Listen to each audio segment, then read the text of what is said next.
Monsieur le Président, chers collègues, la semaine prochaine, alors que nous serons pour quelques-uns d'entre nous aux Nations Unies pour mobiliser par l'action climatique et les objectifs du développement durable, au même moment, à Monaco, les experts du climat dévoileront leur rapport spécial Océan et cryosphère.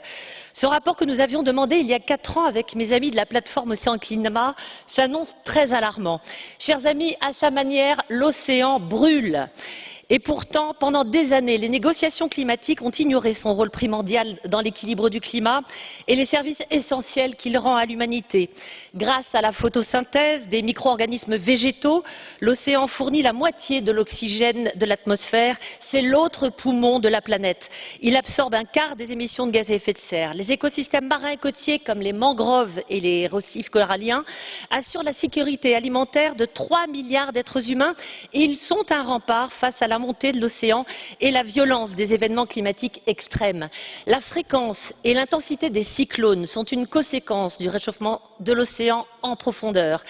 La mort des coraux est due à l'augmentation de la température, à la désoxygénation et à l'acidification de l'océan. Et je m'inquiète de ce que va nous annoncer ce nouveau rapport.